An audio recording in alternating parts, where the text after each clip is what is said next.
ಮೂಡುಬಿದಿರೆ ತಾಲೂಕಿನ ಕಲ್ಲಮಣ್ಕೂರು, ಶಿರ್ತಾಡಿ, ನೆಲ್ಲಿಕಾಡು, ಬೆಳವಾಯಿ ಹಾಗೂ ಪಾಲಿಡ್ಕ ಆರೋಗ್ಯ ಕೇಂದ್ರಗಳಿಗೆ ಶಾಸಕ ಉಮಾನಾಥ್ ಕೋಟ್ಯನವರು ಕೋವಿಡ್ ಹಾಗೂ ಆರೋಗ್ಯ ಸೇವೆಯ ಬಗ್ಗೆ ಪರಿಶೀಲಿಸಿದರು.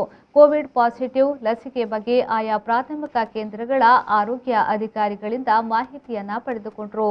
ಬಳಿಕ ಮಾಧ್ಯಮದೊಂದಿಗೆ ಮಾತನಾಡಿದ ಅವರು, ಆರೋಗ್ಯ ಸೇವೆಗಳಿಗೋಸ್ಕರ ತುರ್ತು ವಾಹನಗಳು ಬೇಕಾದಲ್ಲಿ ಗ್ರಾಮ ಪಂಚಾಯತ್ನಿಂದ ವಾಹನ ವ್ಯವಸ್ಥೆಯನ್ನ ಮಾಡಿಕೊಳ್ಳಲು ಅವಕಾಶವಿದೆ.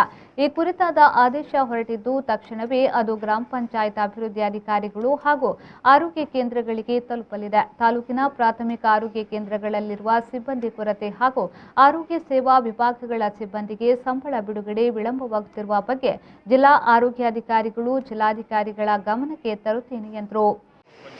ಅಧ್ಯಕ್ಷರನ್ನು ಸಂಪರ್ಕಿಸಿ ಬೇಕಾದಂಥ ವಾಹನದ ವ್ಯವಸ್ಥೆ ಬೇರೆ ಯಾವುದೇ ವ್ಯವಸ್ಥೆಗಳಿದ್ದರೆ ಅದನ್ನು ಸಂಪರ್ಕಿಸಿ ಮಾಡಬೇಕಂತ ಈಗ PDOಗಳಿಗೆ ಆದೇಶವನ್ನು ಮಾಡಿದ್ದೇವೆ.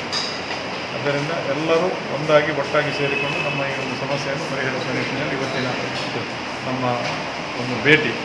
ಕೆಲವು ಸ್ಟಾಫ್ ಕೊರತೆ ಇರ್ತದೆ, ಇದರ ಬಗ್ಗೆ ಕೆಲವು ಕಡೆ ನರ್ಸಿಂಗ್ ಸಮಸ್ಯೆಗಳು ಮತ್ತು ಕೆಲವು ಲ್ಯಾಬ್ ಟೆಕ್ನಿಷಿಯನ್ನ ಸಮಸ್ಯೆಗಳು ಕೂಡಲೇ ನಾನು ಸಂಬಂಧಪಟ್ಟಂಥ DHO ಮತ್ತು DC ಅವರ ಹತ್ರ ಮಾತಾಡಿ ಸಂಬಂಧಪಟ್ಟಾಗಿ ಕೂಡಲೇ ತಾತ್ಕಾಲಿಕವಾಗಿ ಅದಕ್ಕೆ ನೇಮಕ ಮಾಡುವಂಥ ರೀತಿಯಲ್ಲಿ ಮಾತುಕತೆ ಮಾಡ್ತಾರೆ.